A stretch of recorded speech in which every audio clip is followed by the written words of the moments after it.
Now that we know what the word compression means from the last lecture, I guess the natural next step in a course about data compression is to go over a set of basic fundamental techniques for compression that are used by real compression schemes that we could adapt or combine together to make compression schemes of our own.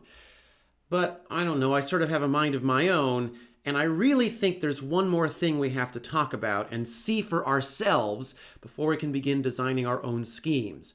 And it has to do with that dilemma that we observed near the end of the last lecture, which is it's one thing to come up with clever tricks for compression. So here are some clever tricks I've developed over here. But on the other hand, we can develop all the clever tricks we want, but at the end of the day, we have to find some way of producing a compressed bit stream that ideally is actually smaller than my input data. And despite how clever my tricks might be, it could turn out that the overhead that I need, the compromises that I have to make to actually produce a compressed bit stream so that the decompressor is able to perform decompression, those compromises might sacrifice whatever compression advantage I'm expecting to get. So we started the last lecture with the best of intentions, thinking we could save a lot of space. But by the end of the last lecture, actually turning that into zeros and ones, something that can be decompressed, took a lot of the wind out of our sails. It resulted in some compression, but not great compression.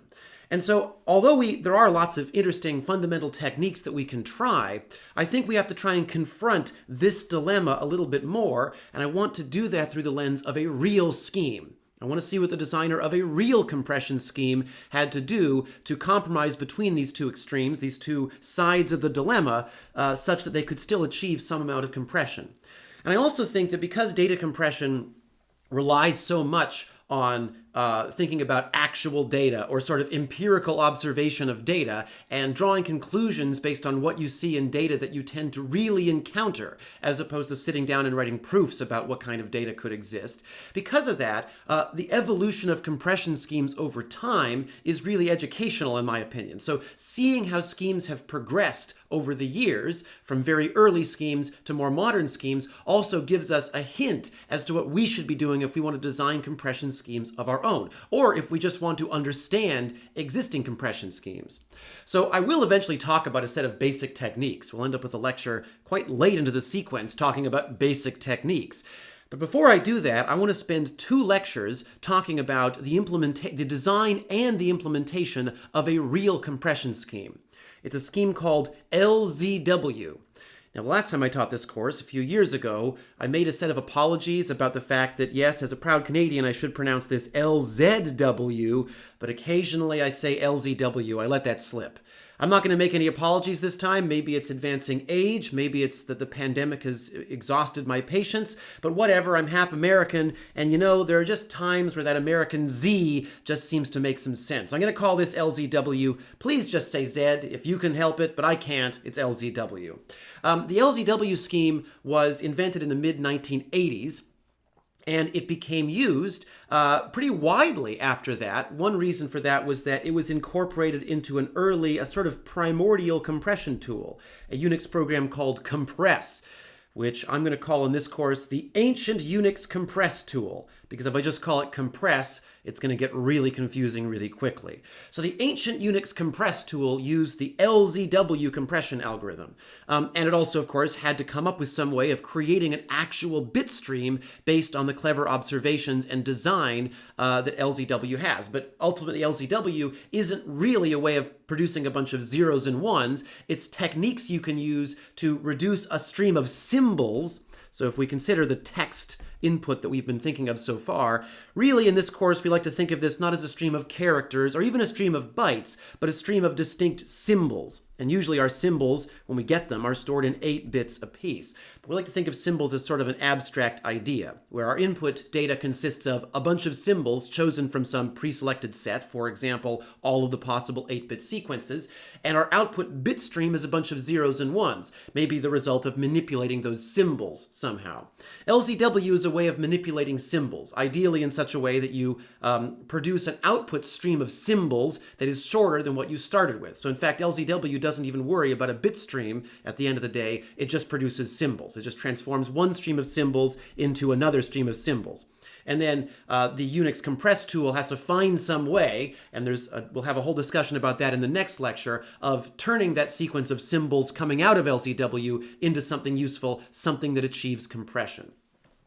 So I want to talk about the scheme itself, the algorithm for compressing or encoding, and the algorithm for decoding LZW today in this lecture. And in the next lecture, I want to talk about some details of implementing the ancient Unix compress program. Now, it turns out that implementing the ancient Unix compress program is actually assignment 1. So maybe you'll want to pay attention, if not to this lecture, then to the next one. So we were talking a lot in the last couple of lectures about this idea that if we receive our input data, and again I'm going to keep calling that a sequence of symbols, if our input symbols happen to be stored in 8 bits, but we don't really need all 8 of those bits, so of course this is really already you've gotten tired of seeing this observation in these lectures, but there are 256 possible 8-bit sequences, and if you hand me a bunch of English text, it's not going to use all of them. And if you hand me this particular piece of English text, for example, which uses only 15 distinct characters, then you don't really need 8 bits to store 15 possibilities. So we tried a lot of tricks around, this observation in the last lecture and the lecture before that.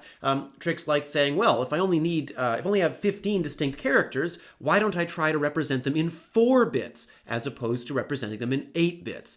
And at least in theory, in our heads, it feels a lot like if I use 4 bits instead of 8, I should be able to realize a savings of, I guess, cutting the total space in half. I go from 8 bits down to 4, each symbol is now stored in half as many bits. So I should achieve a compression ratio of 2. But we had to temper our expectations because by the end of the last lecture, we realized that it's one thing to store each symbol in 4 bits. It's altogether another thing to explain to the decompressor what you did. So as usual, we have that constraint, which is that our compressor can use whatever clever trick it wants. But at the end of the day, what it produces has to go into a decompressor and produce the original data completely unmodified. So what comes out of the decompressor has to be my input data, has to be identical to my input data. And the only way the decompressor knows what to do is based on logic that's hard-coded into the decompressor and anything that you add to the compressed bit stream, if you're the compressor. So that means no matter what clever tricks you employ, you have to somehow include information in that bit stream that allows the decompressor to figure out what you did. And often the overhead that results from that extra data can really crush any compression advantage that you were hoping to achieve. Okay, whatever. So we really invested heavily in that bit reduction technique, and it didn't really come out to anything. I mean, we got some compression, but not the amazing results we were expecting. And the more sort of analysis we did of the scheme, the more we realized that even though we achieved compression on the small inputs we were working with, there are a lot of cases where we couldn't get compression. So one obvious one for the bit reduction idea is, if I write a compressor like in the last lecture, where I start with 8-bit symbols and I try and represent them in fewer than 8 bits, well, that only works if my input is limited to a certain subset of possible symbols. So what happens, for example, if you give me an input that does contain at least one occurrence of all 256 8-bit symbols? Well, in that case, I can't do a bit reduction at all. So this bit reduction idea seemed, I don't know, like it seemed like a good idea at the time, I guess, but it turns out we couldn't realize the advantages that we wanted. So what do we do in that case? We tried this one idea using fewer bits, and it didn't quite pan out. Okay, well, one odd observation to make, sort of coming out of left field here is, if I use 8 bits, then there are 256 possibilities. And that's exactly enough to store all of the different 8-bit sequences that I might see in my stream of input symbols, because my input symbols come in as 1-byte chunks, so individual characters. But again, we shouldn't say character because it could be a non-printable thing, and the word character sort of implies that it's a letter or a digit or something. So in 8 bits, there are 256 possibility. So what about if I use 9 bits? Well, if there are 9 bits, then there are 512 possibilities. Okay. Why is that an observation that would help me here? Well, suppose that I do use 9 bits to store each symbol. I guess I could adopt the convention that symbols numbered 0 through 255, so that would be the 9-bit binary representation of the numbers 0 through 255. Those are just corresponding to our usual 8-bit values. And then I've got these extra ones. So symbol number 256 through 511, the binary encoding of the value 256 through the binary encoding of the value 511 in 9 bits. Well, those are extra. Those are symbols that didn't already exist because my input came in 8 bits, and these are symbols that I can do whatever I want with. So maybe if I define a good use for extra symbols, then maybe this strange idea of using more symbols instead of fewer might pan out. So in a sense, we're going in the opposite direction as we did in the previous lecture. In the previous lecture, we were trying to find a way of reducing the total number of possible symbols because then we can use fewer bits. Here I'm suggesting that for some reason we should try and add more possible symbols. Now that means I need more bits, but on the other hand, it gives me more flexibility. It allows me to define my own symbols if I want to, using the extra bandwidth. And maybe if I think of clever ways of defining those symbols, I can achieve some kind of compression. Now, I should add, the designer of LZW probably didn't jump into it this way. In fact, we'll notice later in the course that there are a lot of compression schemes that begin with these 2 letters, LZ. The one we're going to discuss today, LZW, was primarily developed, that is to say, its characteristic features are the responsibility of the W, which is a person whose name is Welch. And the original paper that generally is considered to have to be credited with inventing LZW is actually just a paper by Welch. And the reason why it's called LZW is that Welch's work depends on earlier work by 2 other people, and those are Lempel and Ziv.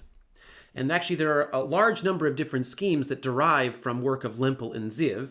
Generally, we would refer to the primordial such scheme, the first Lempel-Ziv scheme, as being called LZ77.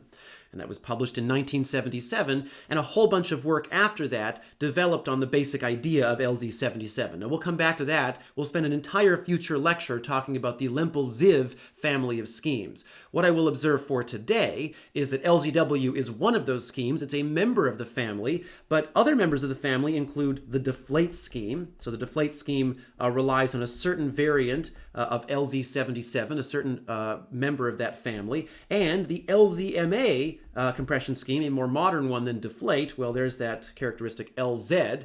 Maybe that should tip us off as to some of the logic used by LZMA. And it turns out LZMA does use some of the same logic. It's a member of vaguely, in a certain broad sense, the same family as deflate and LZW. LZW is one of the first Lempel-Ziv schemes to be popularized because it was actually practical, for reasons we'll see in this lecture and the next lecture. Deflate and LZMA came much later. It turns out that LZW suddenly fell out of favor, and that was because of an issue involving software patents. So Welch actually held a patent or took out a patent on the LZW scheme. The patent ended up being assigned to Welch's employer, a private corporation. That, of course, was, I guess their lawyers were going out and looking for opportunities to make sure that patent got enforced. But actually, there were also patents on some of the previous work, other descendants of the Lempel-Ziv family, including other work by Lempel and Ziv that Welch used, that Welch relied upon for LZW. So there were a whole bunch of patent problems with LZW, and that meant that all of a sudden, developers designing compression tools stopped using LZW because they didn't want to get sued. Deflate, which also derives from Lempel's and Ziv's work, Deflate was invented around the same time that LZW fell out of favor, and Deflate was a bit slower, but on the other hand, Deflate didn't have patent problems and turned out to actually generally achieve better compression. And so Deflate suddenly became popular in the vacuum created by the absence of LZW. Now, we'll come back to all of that in a future lecture. What we care about for today is that we're going to leverage this idea of not using fewer bits per symbol, but strangely using more bits per symbol and trying to exploit the extra bandwidth that creates. So an example would be, if I'm using 9 bits per symbol, well then again, if I consider all of the possible 8-bit symbols, well that's numbers 0 through 255. There's plenty of space for those if I have 9 bits per symbol, but I also have all these extra symbols that I can do whatever I want with, so symbols 256 through 511. If I were to decide, for example, that the symbol 256 corresponded to the word the, well, then I have an option. Instead of encoding the as 3 different 9-bit symbols, I can encode it as one 9-bit symbol, just symbol 256. And that means if I observe that there are certain combinations of characters that appear repeatedly in my input, Well, then why not just make up a single symbol for those combinations and use it over and over again, thereby saving having to encode each of the pieces of that thing individually. So that's the basic idea, frankly, of all Lempel-Ziv schemes. The real difference between members of the Lempel-Ziv or LZ family is how exactly they do this. Now, what I'm discussing right now is sort of a broad, an aspirational idea that, oh, wouldn't it be great if symbol 256 were the word the? We should already realize, though, that, we might see some of the problems on the horizon, which is, well, it's one thing to say, wouldn't it be great if that symbol existed? It's altogether another thing to have the decompressor know that. So we might have to tell the decompressor what new symbols that we're using. It turns out this particular snippet of text, which I will admit does tend to have a few more obvious patterns than the average snippet of 51 English characters, this snippet of text has a whole bunch of recurring patterns, and not just the ones shown on this slide, but the ones shown on this slide are nice, good examples to start with. So if I define the symbol 256 to be the word the symbol 257 to be the word was, and the symbol 258 to be the word times, then I can probably save a lot of symbols, at least. So the amount of space I'm saving requires me to measure how much space I'm using per symbol. But if I just count how many symbols exist in my data when I'm done with this, well, there are 3 IT space, then 1 for the entire word was, then 1 for a space, then 1 for the entire word the. So I am saving a few symbols. If I use these extra symbols to batch together common sequences of characters, I can represent my total input sequence in fewer symbols when I'm done. So supposing that for some reason we're all willing to agree that in all cases, symbol 256 is the word the, symbol 257 is the word was, and symbol 258 is the word times.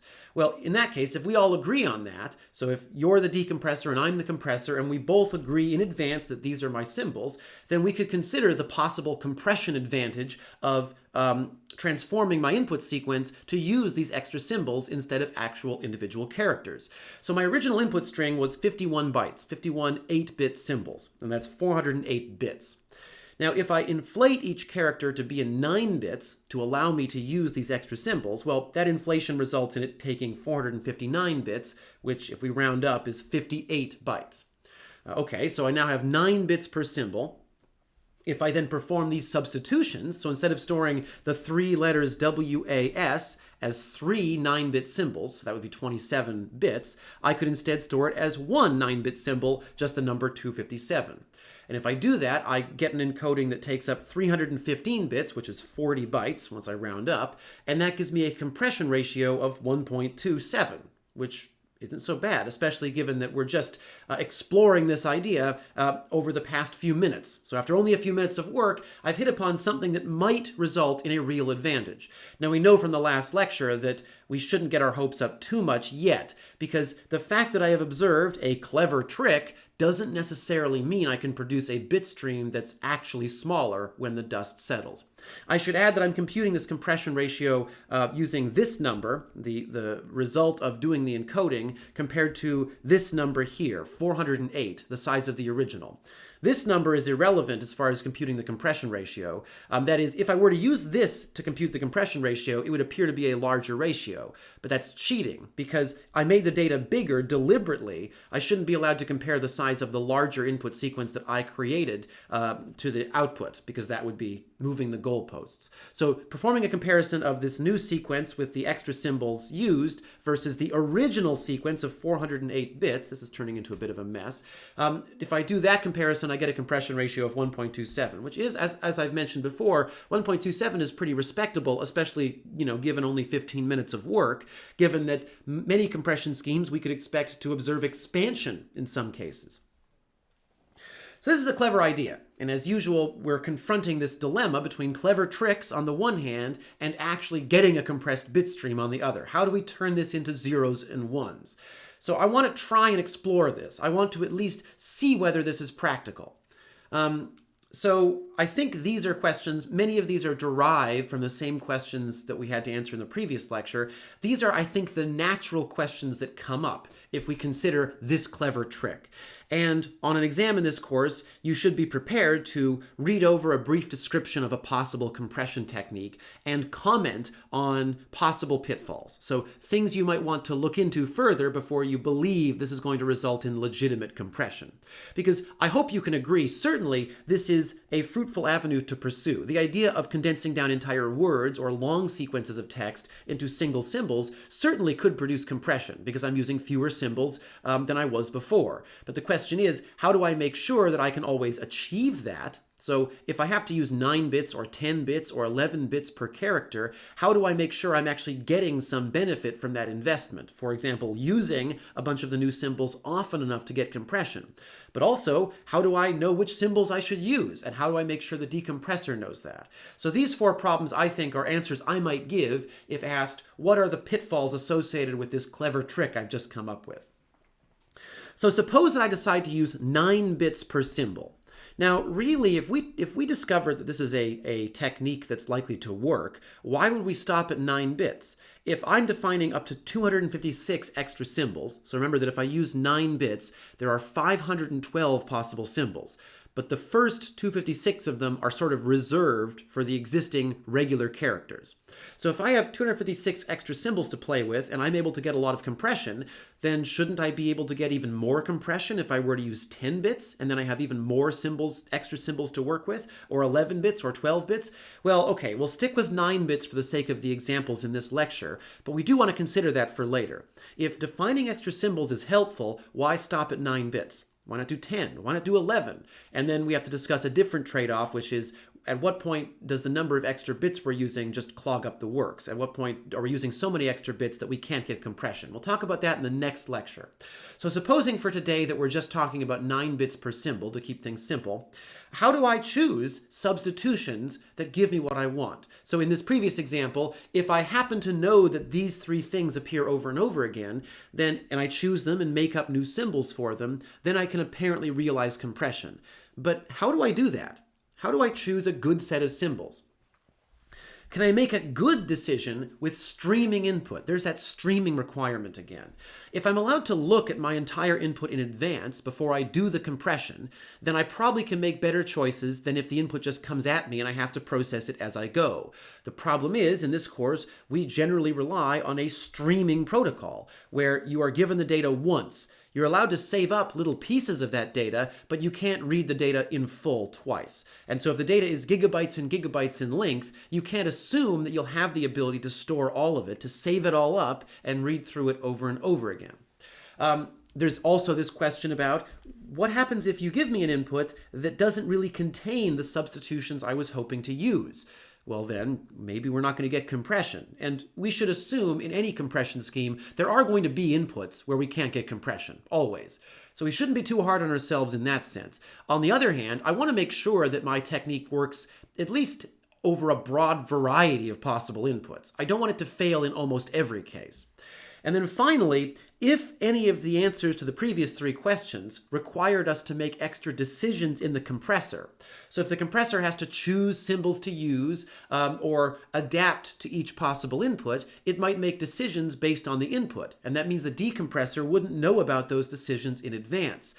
So how do we keep the compressor and decompressor synchronized without adding overhead? The question is being vague here, but we're allowed to add overhead. Overhead isn't necessarily always the enemy, but we generally want to reduce the overhead as much as possible. The larger the overhead gets, the more likely it's going to affect our compression advantage. So although we can have overhead, and in general we're always going to have some amount of overhead, we really want to reduce the amount of overhead if at all possible.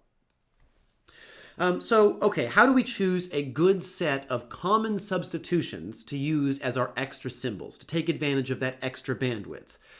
Okay, there are a couple of ways we could approach this. There's sort of a fork in the road. And so we could choose our symbols either globally. That is, what I could do is in the compressor and decompressor, I could have a list of popular substitutions hard-coded. Okay, now how do I do that though? I mean, how am I going to choose a good set of substitutions in advance that works for all possible inputs? Well, if all of my inputs are English text, then I guess I could choose common English words like the, or common English word fragments like, for example, ing or qu, because we know that in general, if you look at English text, if you see the letter Q, it is very, very likely, so far more likely than not, that the next letter you see is the letter U. So if I were working with only English text, I guess I could define a few substitutions based on common characteristics of English text. But in general, I'm not. I'm working with arbitrary data. And the ancient Unix compress program is designed for working with arbitrary data. It uses LZW, and it does achieve compression in a wide variety of cases. So what I could do, I guess, is I could analyze a large set of representative data, a large corpus of data, like the Calgary corpus or the Canterbury corpus that by now I'm sure I've talked about in a live lecture in this course that we're going to use as test data for a lot of this course.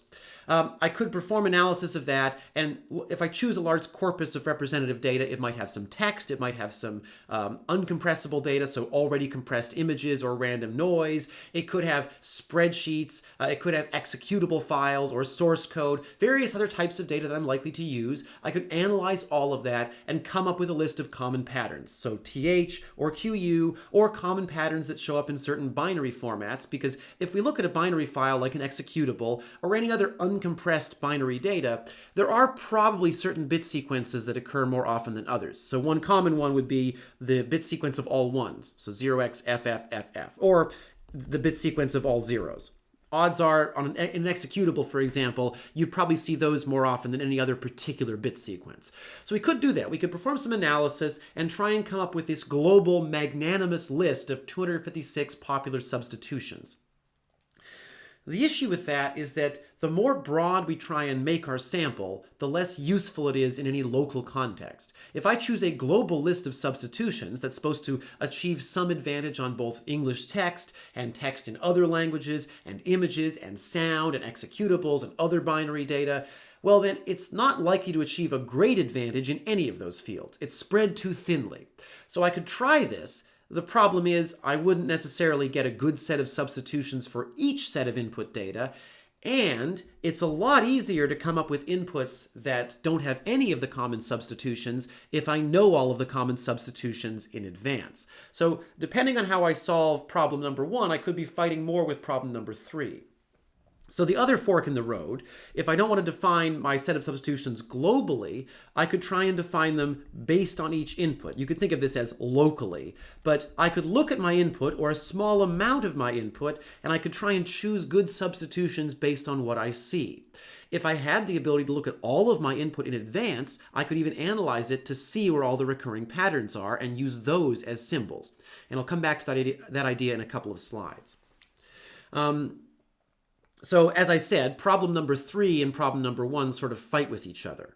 If I define a global list of substitutions that's good for one subdomain, like English text, then I probably am not going to get good compression on binary data, and vice versa. If I try and make it work on all possible subdomains, it might get a little bit of compression, but probably not very much.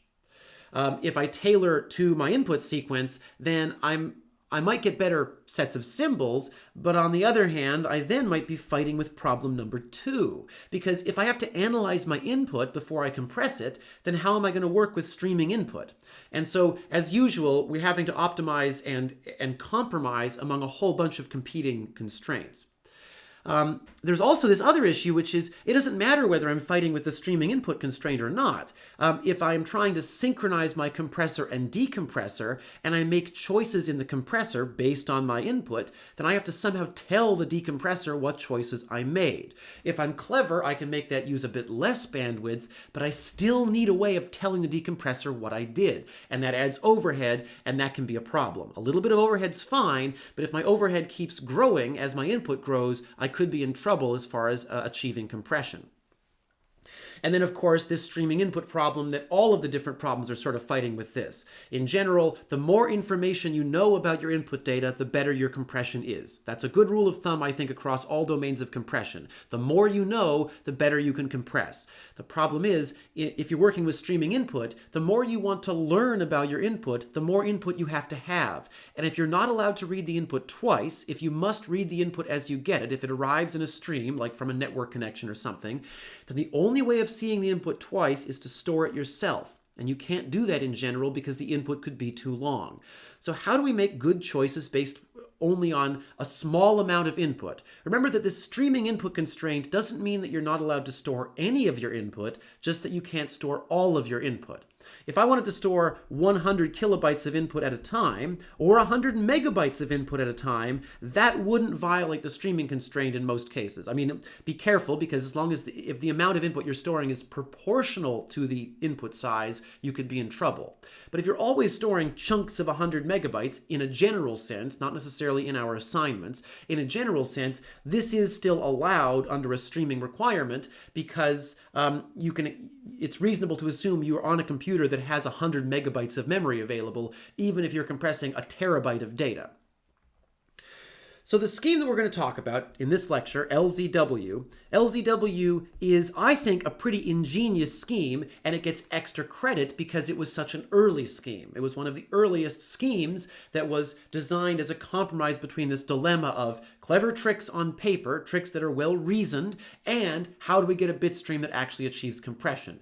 It's ingenious for a lot of reasons, because it solves all of those problems in a certain way, and because it was such an early example of such a thing and therefore didn't have much previous work to go on. There was plenty of previous work, but not nearly as much as there would be, for example, today. So LZW uses different substitutions for each input sequence. There is no global list of substitutions. At the beginning of the compression process, the compressor knows absolutely nothing about the possible substitutions. It learns good substitutions or possible substitutions as it goes. And it's interesting, especially because usually this would result in a bit of a challenge as far as overhead is concerned, because if I'm using different substitutions every time, how does the decompressor know what I'm doing? The set of available substitutions expands as I go. So although we like to talk about 9 bits for the sake of having something concrete to work with, really, if I'm just working with symbols, and symbols are numbers, so my input comes in as a set of symbols between 0 and 255, I could, if I wanted to, and at least in a sort of abstract sense, make up all the new symbols that I wanted, 256, 257, and then, all the way up to 1,000, all the way up to 10,000. I could just, or 100,000 or 1,000,000. I could just keep making more and more symbols. The set of substitutions in LZW expands as the data is read. Now, in a theoretical sense, so on paper, LZW just produces a stream of symbols. And so the symbols are numbers but from 0 upwards. So 0 to 255 for the symbols that came in, and then a bunch of extra numbers for symbols that you create afterwards. At least in a sort of abstract sense, LZW could create as many symbols as you want. It could make millions of symbols. In practice, of course, we have to constrain that because we want to use a specific number of bits per symbol, or we want to avoid using too many bits per symbol. New symbols are created based on the input data that we've seen so far. So as the input is read, the LZW encoder makes up new symbols and adds them to a global symbol table that can be reused later. What's really clever about this is, although we're not allowed to look at future characters, so we can't analyze the whole input in advance, and we sort of don't want to because we need the streaming, we want to have streaming data. Because we're only looking at previous characters, the input data we've already seen to develop our substitutions, that means that we don't need as much overhead. And it turns out later we need basically no overhead at all. Because since the process of creating substitutions is deterministic, that is, the decisions the compressor makes aren't based on random numbers or implementation-defined things, every LZW compressor does the same stuff, and those decisions depend only on the input that it's seen so far, the decompressor can completely reconstruct all of the compressor's decisions. Because at a given point in the input, so let's consider a possible piece of input here. So there's hello world, and then I guess we'll make this space visible. So suppose that we've encoded up to the end of the letter W. So if I've compressed up to there, the compressor is aware of all of this data. Maybe it's made a bunch of decisions about interesting substitutions based on the data that it's seen so far.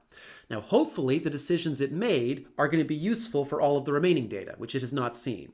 Okay, but we don't know that that's the case. That's the disadvantage of not seeing future characters. If we're making our decisions based only on the past, we just have to hope that they project forward. Okay, that's a different issue. Now, suppose the compressor has chosen substitutions based only on this sequence of data, what it's seen so far. Now, over here at the other end of the network channel, the compressor has sent some data to the decompressor, and the decompressor is currently decompressing. And it's decompressed H-E-L-L-O space W. Because as the decompressor goes, it can decompress each character one at a time. That means that as the compressor is working on the next letter after W, the decompressor already has every letter up to W, because the decompressor can stay in lockstep with the compressor. That means the decompressor can recover any set of decisions the compressor had to make, because the compressor only used this data to make its decisions.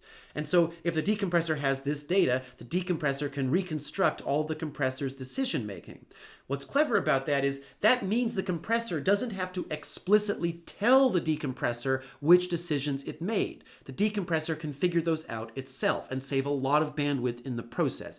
That, I think, is one ingenious characteristic of LZW, and it stands in stark contrast to what we saw at the end of the previous lecture. And that's one reason we should see LZW now, because if we just built up from scratch with basic techniques, it might be a while before we noticed this ability, the ability for the decompressor to just reconstruct the compressor's logic and avoid a lot of overhead. So the fundamental idea behind Lempel-Ziv schemes, including LZW, is that in the data you are likely to see in everyday use, so uncompressed data, whether that be text or a binary file like an executable or a spreadsheet or whatever, in the data you're likely to see, there are probably patterns that repeat. So whether it's patterns of text or patterns of bytes that aren't text, whatever, there are likely patterns that repeat. Now, if we want to go back into writing proofs, like in the last lecture, we could actually prove, also using the pigeonhole principle, I should add, that if you look at a sufficiently long sequence of data, there have to be repeated 8-bit sequences or repeated bytes. And if the sequence is really long, you can expect that the repetition is long. So if I'm looking for 3 character sequences that repeat, and you give me a long enough sequence of data, there will be 3 character sequences that repeat. There have to be. Although we're not relying on compression on the sort of requirement that our data gets large enough that even random data contains repetition. We're relying on this property that data that we work with, even short data, tends to contain patterns that repeat. And so if it contains patterns that repeat, then we can exploit this idea of saving up a pattern and reusing it later. So if I see the word was multiple times, maybe I can avoid transmitting it as 3 separate symbols some of those times. Maybe if I see it once, I transmit it as 3 separate symbols, but then every other time I see it, I transmit it as just 1 symbol, and therefore I save a bunch of space. This data contains repeating patterns we've already seen, so the word was is certainly one of them. The word the is also one of them, but actually we can go further. The word the 2 words was the, well, that sequence of 7 characters appears more than once. Actually, this sequence here, T was the space, that appears more than once. This I and this I are different, so we can't say that it was the can be its own symbol. There are also smaller things that recur in a few places. So for example, T space. T space actually occurs in a bunch of contexts. You may not have noticed that because generally our brains are more attuned to noticing patterns in the letters, not in the spaces. But there are lots of places in this small snippet of text where we see repeated patterns. Now it's because this snippet of text contains lots of patterns, because I'm using it as an example, but in the average English sentence, there are probably repeated patterns that you could exploit.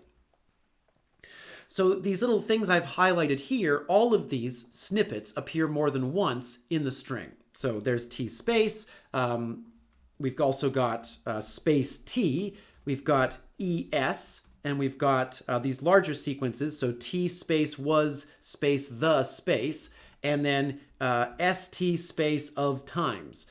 So those appear more than once. If I were to define special symbols for some subset of these recurring patterns, maybe I can save some space. Now really, if we notice we've got big patterns and small ones, well obviously we get more of an advantage off of big patterns, so we should maybe just prioritize those. If it were the case that the decompressor already knows that symbol S1 is this thing and symbol S2 is this thing, then I can reduce down my entire input sequence to, let's see, 1, 2, 3, 4, 5, 6, 7, 8, 9, 10, 11, 12, 13 symbols. 13 symbols. So I started with 51 and now I have 13. But as usual, be careful because somebody tells you, hey, I have a compression scheme that goes from 51 down to 13 on this very short sentence. Well, that could be a scam because remember, how does the decompressor know what S1 is? And how does the decompressor know what S2 is? There's a way of telling it, but telling it is going to take up space. So that advantage of 51 down to 13 probably isn't as impressive once you've added in the overhead.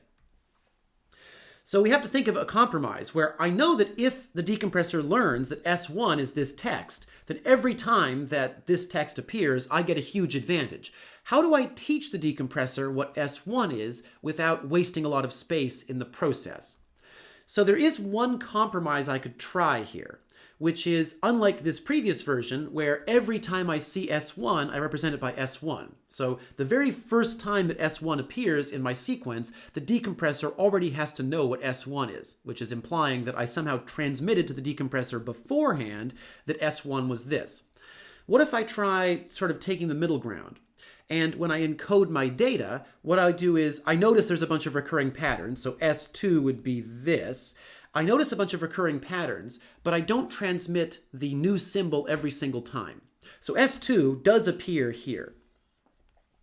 But if I transmit this as S2, then the decompressor has to know that this is S2.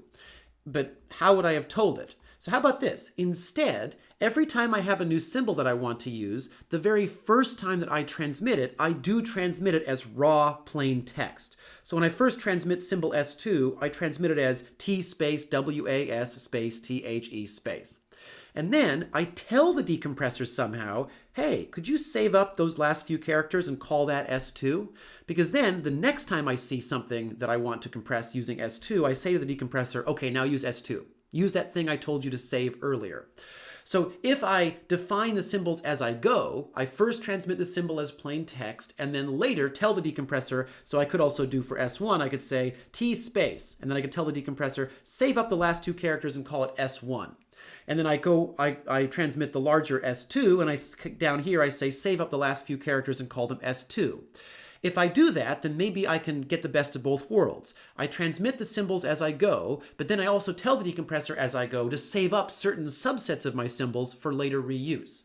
That still requires overhead, because I need some way in my bit stream of telling the decompressor, save up the last 5 symbols, or save up the last 10 symbols, and call it S1 or S2 or S3 or S4 or whatever.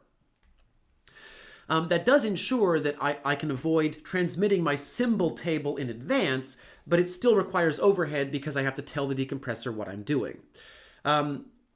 Now, this idea of making substitutions based on previous patterns in my data is a hallmark of LZ schemes. So the various different LZ schemes all exploit this idea of maybe not defining a symbol, but having some way of telling the decompressor, hey, go back a bit in the stream and recycle a bit of text you already decompressed. They all use that in some way. The difference between members of the LZ family is how they do that. So LZW is sort of symbol focused, and many other parts of the family are also symbol focused, but how they define the symbols is different than LZW. There are also some schemes that don't quite use symbols. They instead use a sort of notation, a different pair of symbols or abstract notation as a way of telling the decompressor how far back in the stream to go. As I said, we'll go into great detail into that in a later lecture. In the LZW scheme, we don't try and give the decompressor a list of symbols to use. We don't even tell the decompressor, hey, save up a certain number of symbols. Instead, we use a very simple technique to build symbols as we go. We start with 1-character symbols, and if we see a 1-character symbol more than once, we begin making 2-character symbols. And if I see the same 2-character symbol more than once, I make 3-character symbols using the 2-character symbol as a prefix, and so on. So symbols can get as long as I want, but they're not constructed based on analyzing the text as a whole. Instead, we use the very simple logic that if I've seen a 3-character symbol more than once, I should make up 4-character symbols based on that symbol, because if the 3-character symbol appears twice, maybe it's going to appear a third time. This simple algorithm is so simple that the compressor doesn't have to tell the decompressor how it works. We can just use the same algorithm in the decompressor to reconstruct all of the decisions of the compressor. So the list of symbols chosen never actually has to be transmitted explicitly. Instead, it's assumed when the compressor creates its output, it's assumed the decompressor will have all of the same things in its symbol table that the compressor has. Now, it's one thing for me to say that, but as usual, of course, with algorithms like this, I think it's really helpful to actually see it in action, to see the encoding and to see the decoding in action, and I think that'll give you the idea. I'm using the word encoding here, and I'm going to use the word decoding instead of decompression, because although, yes, we're doing this to achieve compression, and we can call the output stream a compressed stream, really what we're talking about in this lecture is a transformation that LZW is doing. It's taking a sequence of input symbols that are single characters and producing a sequence of output symbols, a compressed symbol stream. And each symbol in the stream is just either a single character or it's going to be something from this table over here. And we could later find some way of storing that into zeros and ones. That's going to be the next lecture. So just to set up the tableau that I'm going to use to represent this example, I've got some data structures that the algorithm uses, and I'll talk about those in a minute. The compressor and decompressor also maintain a symbol table, which is over on the right. And the idea behind the symbol table is it contains a mapping of these different symbol numbers to different symbols. So for example, if there were a symbol that were XYZ, that's the text of the symbol, it has index 256. And as the algorithm goes, it creates more and more different symbols and gives them indices. As I said earlier, the algorithm uses this simple idea of starting with symbols that are 1 character long, like A and B, and then building up larger symbols from that. So both the decompressor and the compressor start with the initial condition that the symbol table has been initialized to contain every possible 1 character symbol in the sort of order that you'd expect, which is the symbol at index 0 is always the binary expansion of the number 0. The symbol at index 1 is the symbol with the binary expansion of the number 1. The symbol 255 is all 1s, so 0xFF. All the symbols in the middle are the 8-bit sequences that we've come to know and love, including the 8-bit encodings in ASCII of various characters. So the numerical value 97 in decimal happens to correspond in the ASCII character set to the lowercase letter A. And the character 98 is lowercase letter b. Okay. In my compressed symbol stream, my compressed symbol stream is a bunch of symbol indices. So I might write 98, 97 into my compressed symbol stream. And 98 is the lowercase letter b, and 97 is the lowercase letter a. However, because it's easier for humans to read if we actually use letters and not numbers, and moreover, memorizing ASCII encodings never helped anybody, instead, what I'm going to do is, when I want to represent a single character, so a number less than or equal to 255, I'm going to write it in here as an actual character, with the understanding that no, it's a number, but we all know that we can convert the lowercase letter b to a number if we want to. If ever I find myself wanting to use a symbol from later in the table, so for example, if symbol 256 is the sequence ABC, I will write that in as a numerical value, with the understanding that if you want to know what symbol 256 corresponds to, you go over to the table and take a look at what's in that index of the table. That is how I will represent the compressed symbol stream. I want to go so the slides contain a worked example of encoding and decoding. I want to go through this very first example by hand, by scribbling on the slides. If you have no patience for that, go right ahead and fast forward the video. So in these examples, we are going to assume that the symbol table already contains entries for 0 through 255, but that they're not on the screen due to space constraints, because I need all the other space. So that is, the first index we're going to add will be index 256. And we could sort of imagine that above the symbol table as we see it, there already are entries for every number from 0 up to 255. So symbol 255 is 0xFF, symbol 254 is 0xFE, and so on all the way up.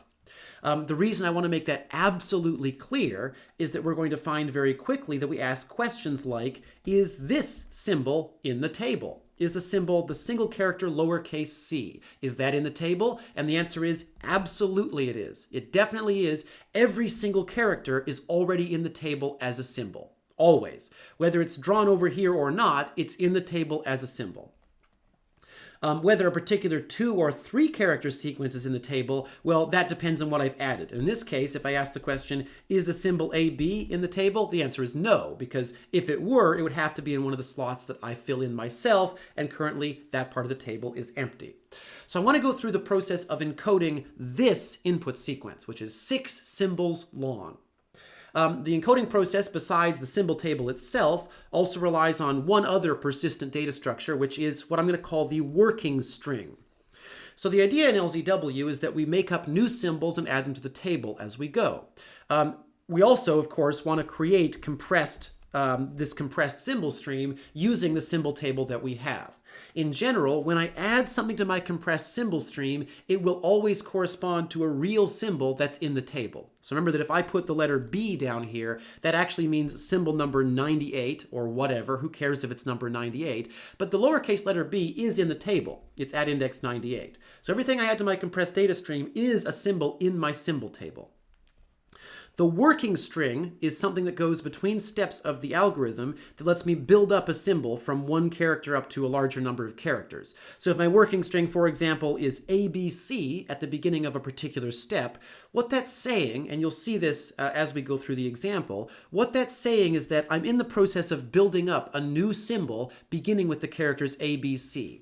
Each step of the algorithm either involves making the working string longer, so like let's say ABCD, or adding the current working string to the table. So now, for example, symbol 256 becomes ABC. And in cases where we add the working string to the table, the new working string ends up shorter. So if my current character is X and I decide to add the string ABC to my table, then the new working string will just be the current character. So we think of the working string as sort of a symbol in progress. And the key thing to remember for later when we talk about decoding or decompression is that the only time the working string gets shorter is when I've already added it to the table. So that is, another way of interpreting that is, if the working string contains ABC, that means that the next symbol I add to the table must begin with ABC. It might be longer, I might make the working string longer, but if the working string is ABC, the next symbol I add must begin with the characters ABC. So eventually it will get added. And when it gets added, then in the symbol table, then the working string gets reset. So keep that invariant in mind for later. Now, how does the algorithm itself work? Okay, so at the first step of the algorithm, the working string starts out to be the empty string. And I'm not going to bother with the epsilon, I'm just going to literally draw nothing. It turns out that the working string is never empty for the rest of the algorithm after the first step. So at the first step, the working string is empty, and then at each step we pull in one character of my input. So I'm going to circle them and cross them off as I go. The current character at the first step is the letter B. All right. At each step, I construct the augmented working string. The augmented working string is the result of concatenating the existing working string with the current character. Well, since the working string is empty, the augmented string is just the letter B. Okay, at each step I construct the augmented working string and then I make a decision. I ask the question, is the augmented working string in the symbol table? Is this already in the table? And the answer in this case is yes, because it's a single character symbol and every single character symbol is already in the table. In the case where the answer is yes, where the augmented working string is already in the symbol table, then what I do to complete the step is I set the current working string, the new working string, to be the augmented string. And then I proceed to the next step. So I don't output anything in that event. If the augmented string is in the table, I have no other output. I just set the working string to be the augmented working string and go to the next step. Okay, let's go to the next step. Before the next step, the working string is the letter B. The current character is the letter A. That means my augmented working string is BA. So I ask the question, is BA already in the symbol table? Well, I go looking. It's a 2-character symbol, so I don't see it there. So the answer in this case is no. It is not in the symbol table. Okay, so that's a different case than the previous step. In the event that the augmented working string is not in the symbol table, I add it. BA gets index, the next index available is always 256, because index 255 is already taken by the last one character symbol. So if the augmented string is not in the symbol table, I add it to my symbol table, and then I take the current working string before the step, so that's the string B, and I output the symbol for that working string to my compressed data stream. Now in this case, the symbol is just the letter B, because it's a one character symbol. Okay, so I output the letter B. And then I reset my working string at the beginning of the next step to just be the current character. So I take the current character, and that becomes my new working string. So in the event where the augmented working string is not in the table, I have a whole bunch of shuffling to do. I first dump out the working string that I had before, and then I set the current character, the working string after I'm done, to be the current character. And in the meantime, I take my augmented working string and I add it to the table. So a lot of shuffling in the case where the working string is not found. All right, but in any event, I'm ready to set up for my next step. So at my next step, I have taken, my current character is going to be the letter N. So I take the letter N. My working string at the beginning of the step is the letter A. So my augmented working string is AN. And I ask the question, is AN in the symbol table? And the answer is no. Okay, so I do the same sequence of steps I did last time. I add AN to the symbol table. There we go. I take the current working string, so A, and I output it. I take the symbol for that working string. Well, A is a single character symbol, so it's just going to be the letter A itself. I then reset the working string to be the current character, so the letter N. Okay, and I'm ready to queue up for the next step already. So at the beginning of the next step, the working string is the letter N. My current character is the letter A. There we go. That means my augmented working string is NA. So I ask the question, is NA in the symbol table? The answer is no. So that means symbol 258 becomes NA. And then I take my working string before, which is the letter N, and I output it. And then I set my new working string to just be the current character, the letter A. Okay, well, I'm already ready to queue up for the next step. So in the next step, as I come in, the working string is just the letter A. My current character on the next step is the letter N, which means that my augmented working string is AN. So I ask the question, is AN in the symbol table? And in this case, the answer is yes. There it is. It's number 257. Okay, so when the answer is yes, then I continue. I just set the working string to be the augmented string, and I keep going. I don't output anything. Okay, so I'm ready to queue up for the next step. So I take, at the beginning of my next step, the working string is AN. The current character, this is a little bit of a mess now, the current character is the letter A, okay? And that means my augmented working string is ANA. So I ask the question, is ANA in my symbol table? And the answer is no. So I add it. So symbol 259 is ANA. And then I reset my working string as just going to be the current character. And I take the old working string and I output it. So what I'm doing here is I'm going and finding the symbol corresponding to this working string, and I'm sending it to my compressed symbol stream. Well, AN is symbol 257, so what I output is the number 257, because I can't represent that as a single character. All right, I'm ready to set up for the next iteration. Now you might notice that there is no next iteration really because I'm out of input data, but I have one more thing to clean up. There's still data stuck in the pipeline here. I still have to get that out of there before I can finish. So at the beginning of the next iteration, the working string is going to be just the letter A, and there is no current character. So the idea here is that the working string hasn't yet been output. I mean, it's got that letter A stuck in it from before. Even though I'm out of input data, I still have to flush the working string. So at the end of the last step, if there's anything left in the working string, all you do is take that working string and output it. Well, this is a one-character symbol, and so we just take that and output the letter A. So when I'm done, my symbol table is this. Although, of course, we don't care about the symbol table, we just care about the compressed data. But remember, this is our symbol table. It is constructed in the encoding process. And notice how in the encoding process, as I went along, I just build up symbols very methodically. That means if any LZW encoder in the world starts out with this input sequence, it will always end up with the same symbol table. That's not true of a lot of compression schemes. If I talk about deflate, for example, deflate encoders have lots of choices they're allowed to make about which substitutions they use and which they don't. Two different deflate encoders are allowed to produce different compressed data streams, and the decompressor has to be able to decompress both of them, but there is some variation that's allowed. But that's not so for LZW. For LZW, the process is so deterministic that we're guaranteed we're always going to get this.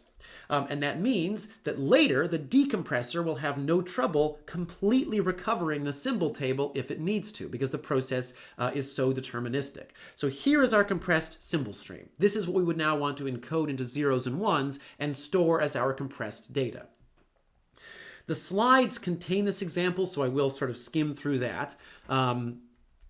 So we start with our first character is B. We, at each step, ask the question, is the working string found or not found? If it is found, then our new working string is the augmented string, and we output nothing. If it isn't found, then we perform that shuffling we saw earlier. So here is an example where it isn't found. If it isn't found, we output the old working string as a symbol. We then set the new working string to be the current character, and finally we add the augmented working string to our symbol table. I guess those things happen in no particular order, but they all have to happen. Okay, so we'll skim through the rest of the example, and when we're done, we end up with exactly what we had a minute ago. BAN, symbol 257, followed by A. What's weird about that is that I certainly need at least 9 bits per symbol to store this. And we'll talk more about the encoding in the next lecture. If I use 9 bits per symbol, strangely, the original input stream contains 6 symbols. So I guess 6 bytes, if I measure things in bytes. If I want to store this thing on disk in bytes, well, I'm storing it in 9 bits per symbol, but I have to make it fit into bytes. If I do that, strangely, I end up needing 6 bytes. So it turns out I get a compression ratio of exactly 1.0 with byte-aligned data. Well, that's not great, but on the other hand, hey, 6 bytes, and I wasn't getting expansion. So, I mean, I did, I can claim a Pyrrhic victory there. I'm not expanding my input, and it's a tiny input. So that's not that bad. I would also have you observe quickly, and it'll come up again in the next example, that in my output I use symbol 257.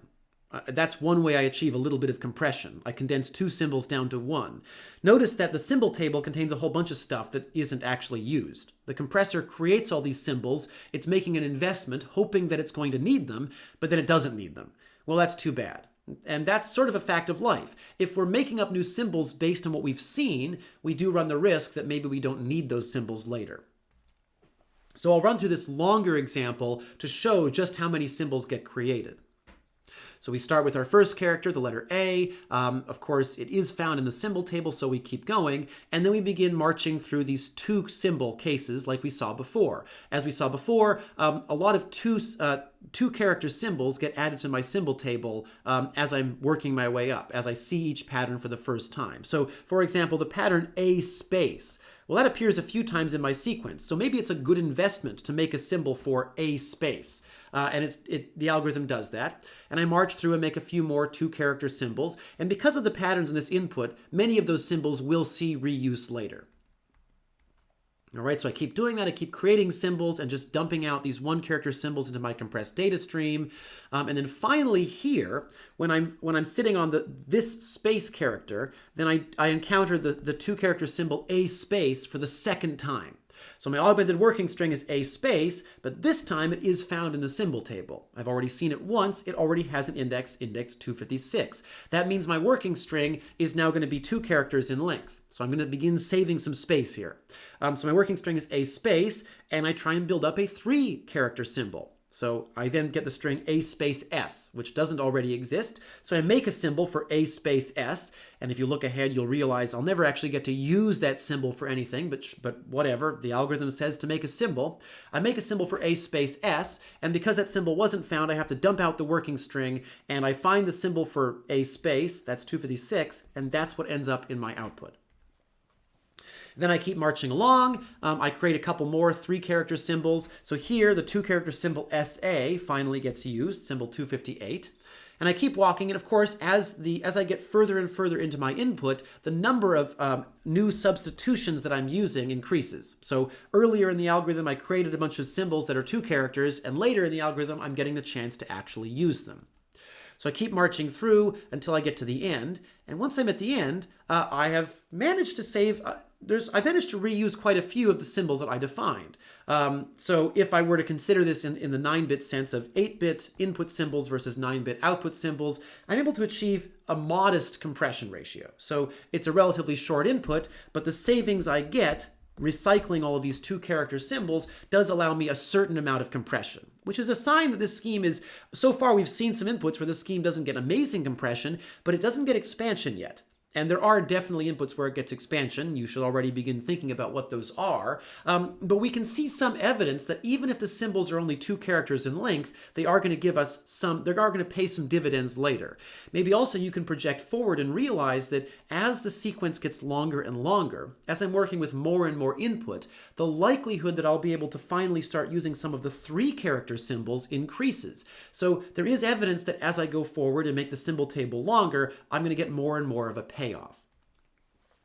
So if we consider this really long input here, so 416 characters, the snippet we saw from the previous lecture, I'm able to achieve a pretty impressive compression ratio. So I have 234 symbols in my result, which in 9 bits requires 264 bytes, and that gives me a pretty nice, healthy compression ratio of 1.58. Which is not bad. Again, given the 1 hour we've spent talking about this scheme, it's pretty good to be getting that amount of compression.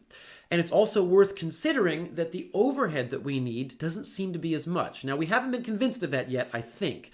But maybe you can see that as long as I have some way of recovering that symbol table, if I can rebuild the symbol table with minimal extra data in my compressed data stream, I can then once I have the symbol table, it is pretty easy to reconstruct the input. So if you gave me this compressed data stream and you gave me the symbol table, it would be pretty easy to reconstruct the input. Let's just try doing that. So if I look at my compressed data stream, anything that's 1 character long just gets copied directly. So A goes to A, space goes to space, S goes to S, and I'll just finish this off.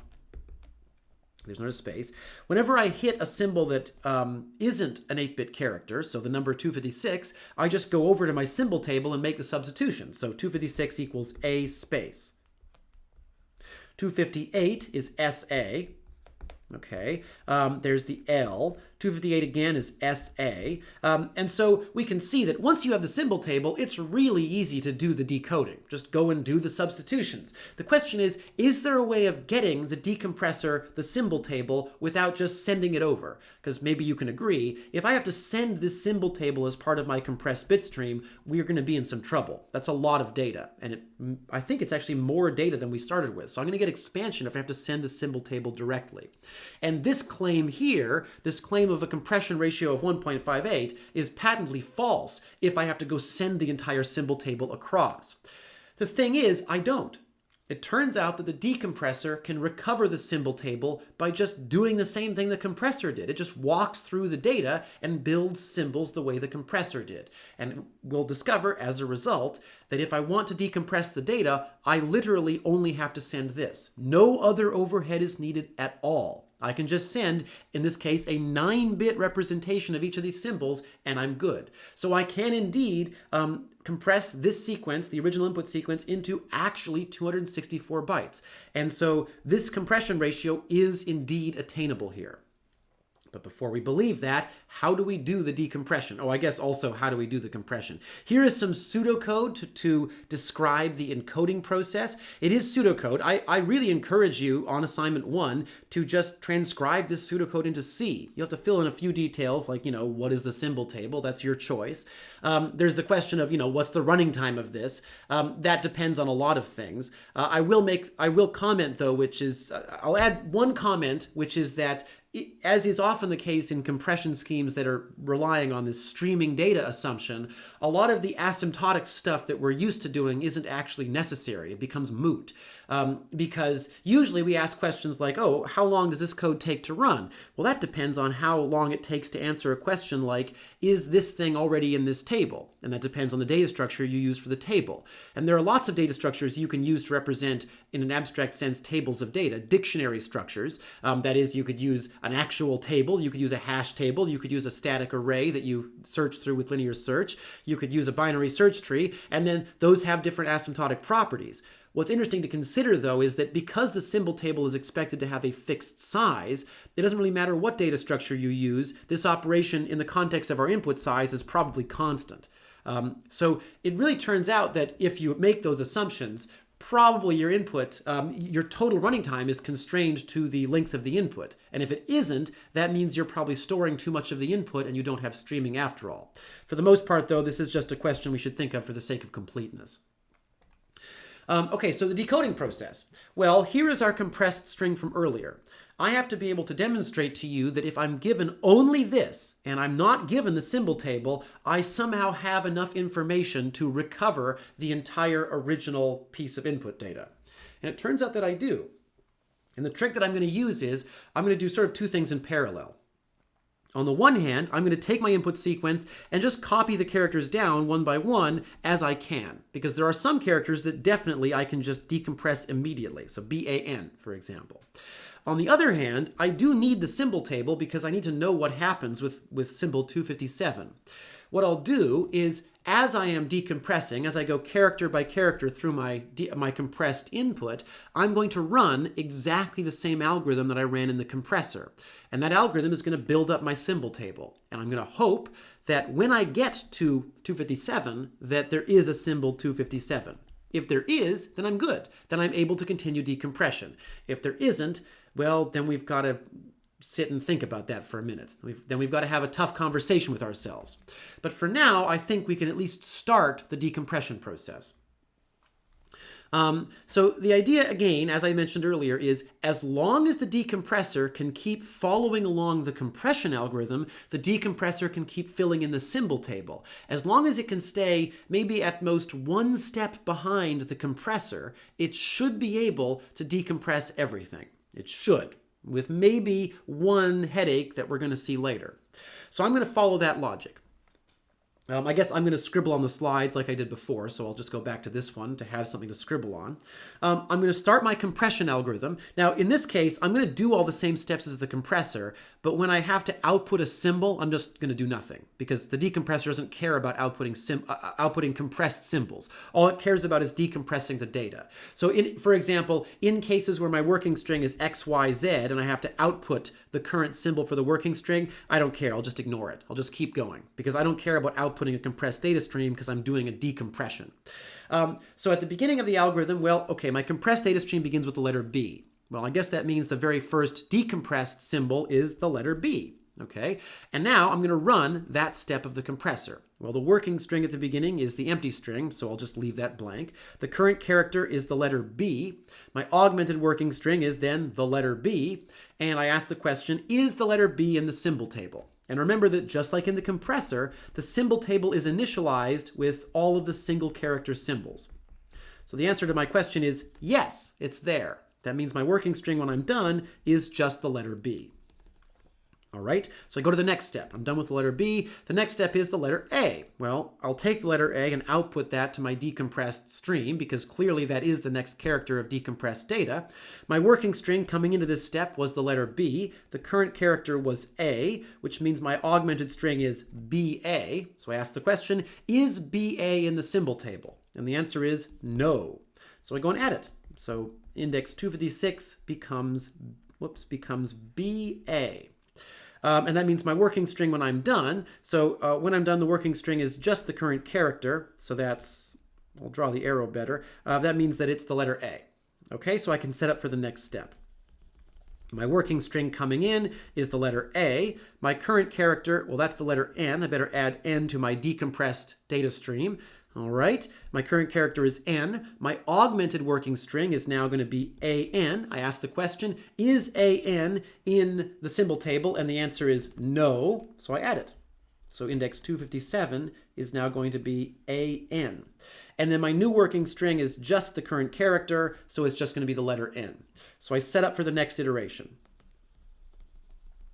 My working string before was the letter n. Oh, wait a minute. What am I going to do about this? Well, hey, it looks like by the time I got to the number 257, I know what it means. So the number 257 turns out to be the two-character symbol an. Well, there we go. So when I hit the symbol 257, I'll just cross it off and sub in the two characters that comprise that symbol. That means the next character is the letter A. Okay, so my current character is A. And I can keep going. I can keep flying along. My augmented working string is then NA. I ask the question, is NA in the symbol table? The answer is no, so I add it.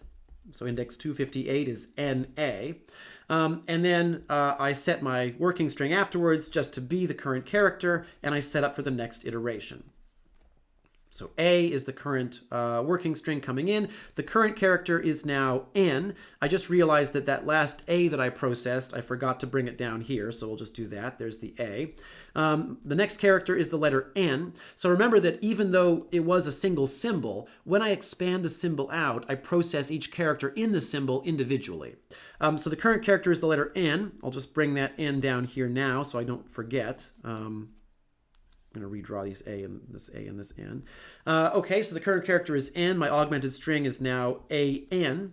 I ask the question, is AN already in the symbol table? The answer is yes. And so my new working string is just AN. Okay, so I'm ready to set up for the next step. My working string coming in is AN. My next character is the letter A, so I'll bring that down. And then the current character is A. My augmented string is ANA. I ask the question, is ANA in the symbol table? The answer is no, so I add it. And then I set up for the next iteration, so the working string will just be the letter A. And then I realize that I'm actually out of compressed data, and therefore that I'm done. And so my decompressed data is this, the word banana. I've got it.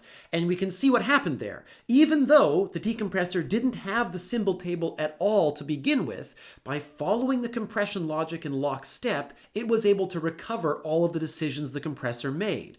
And that meant that although it looked a little bit dicey there for a minute, although at the beginning we didn't know what 257 meant, by the time we got to the 257 in the compressed data stream, we knew what it meant, and we were able to proceed. It was fine.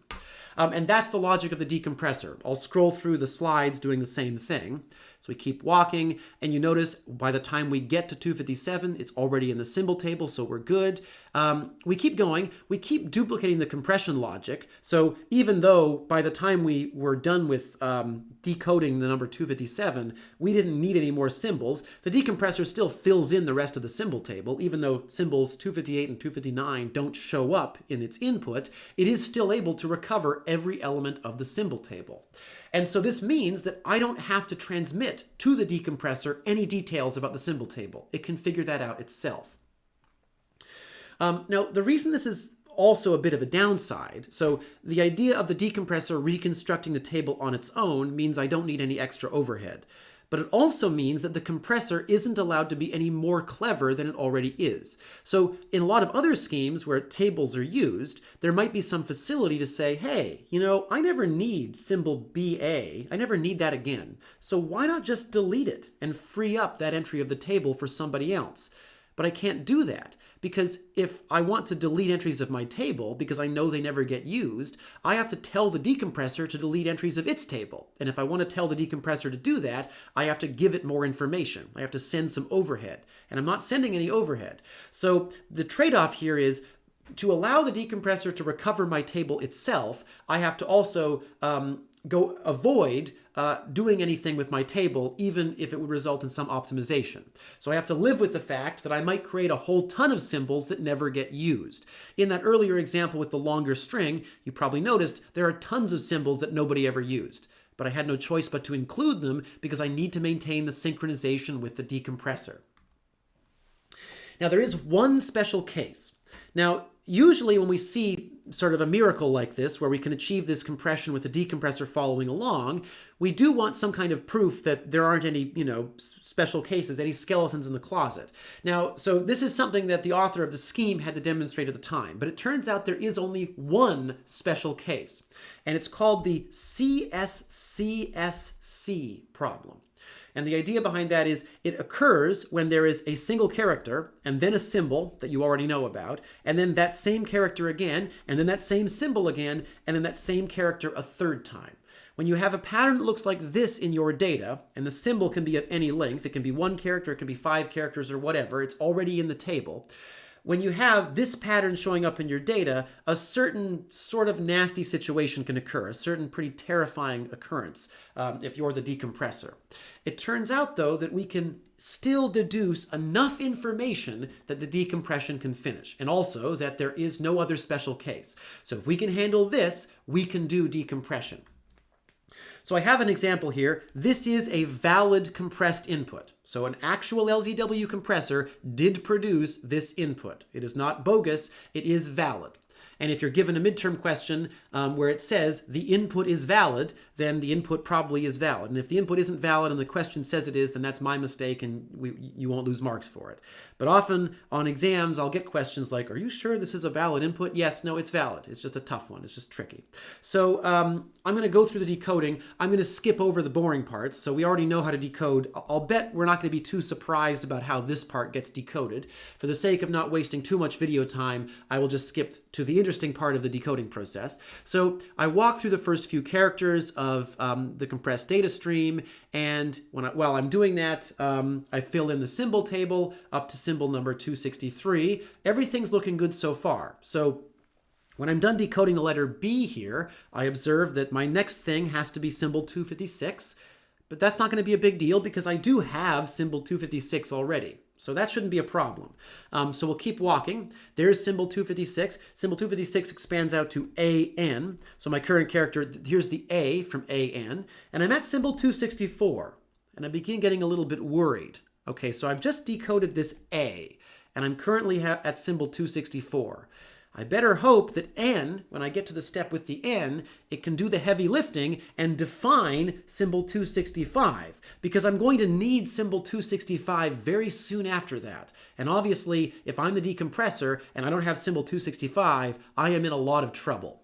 So we decode the N, and now we've got a problem.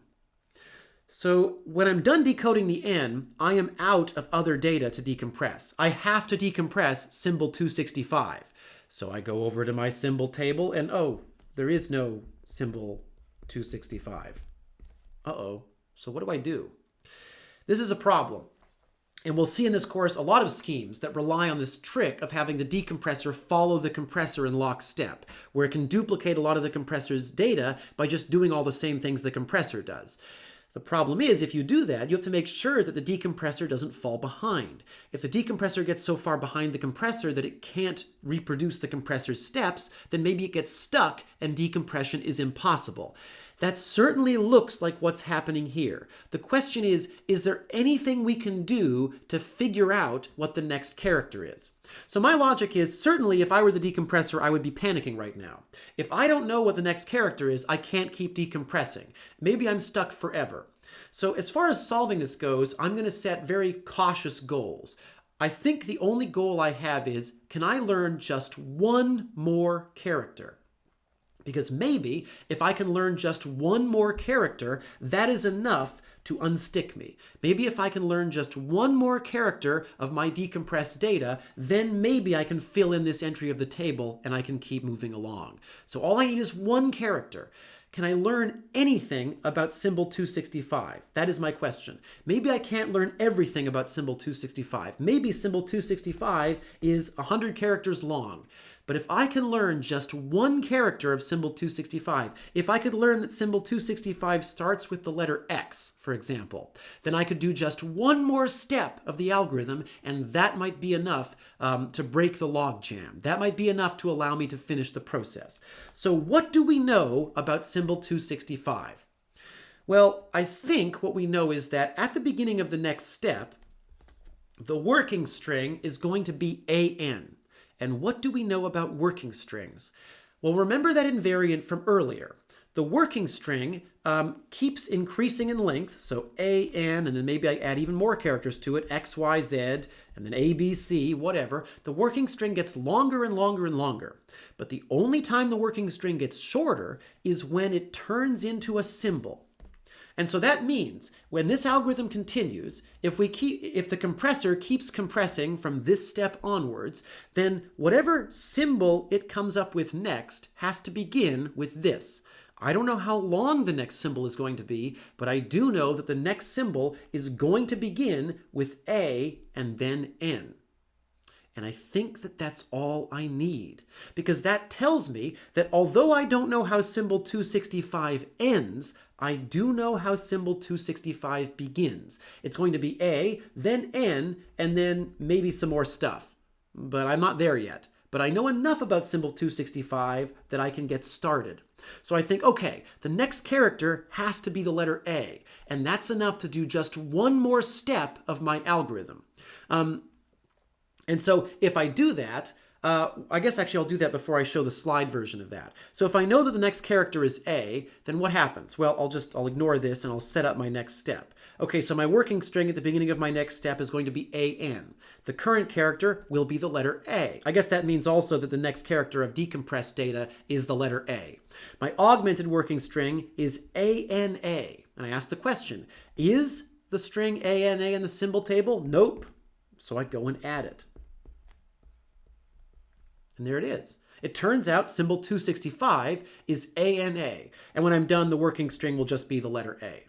But now that I know symbol 265 is ANA, I can continue with decompression. And I can decompress all of symbol 265, and if the input went on, I could move on. I learned just enough about 265 to figure out the first character and proceed. And it turns out when I decoded the first character, I filled in the rest of symbol 265.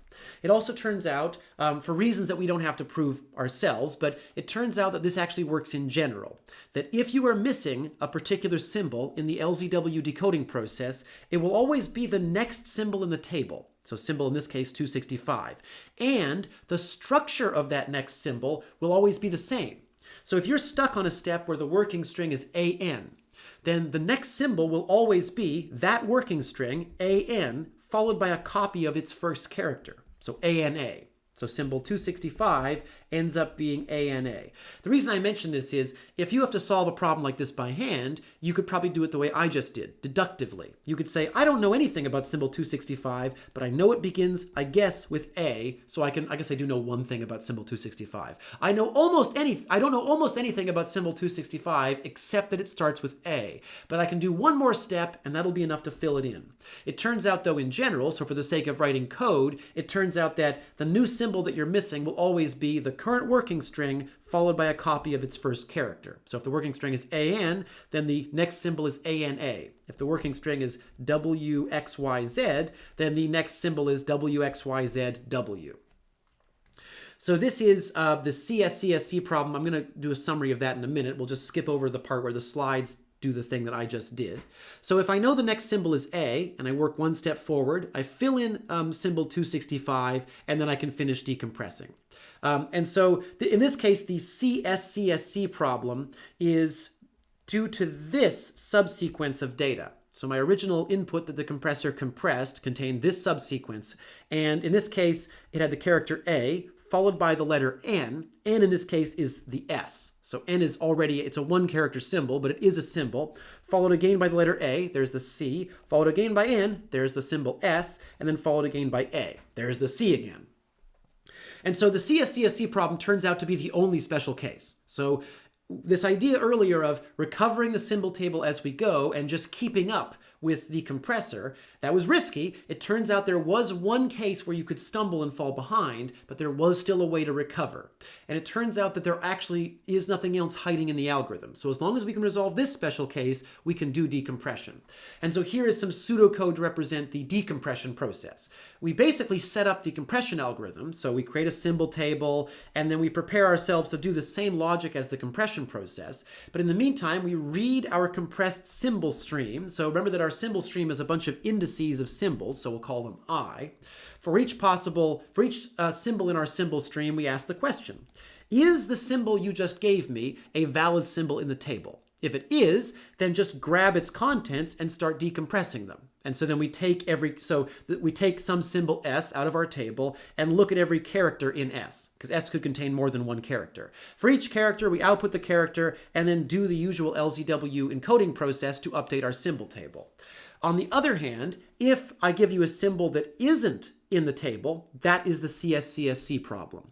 And if that happens, we can reconstruct the contents of the missing symbol by taking the contents of the working string at this step and then append to it the first character of that working string. And that's the resolution of the cScSc problem, and then we decompress as usual. So what I've shown in this lecture is, first, if we try and leverage the idea of using more symbols instead of fewer symbols, we can define symbols for our own purposes.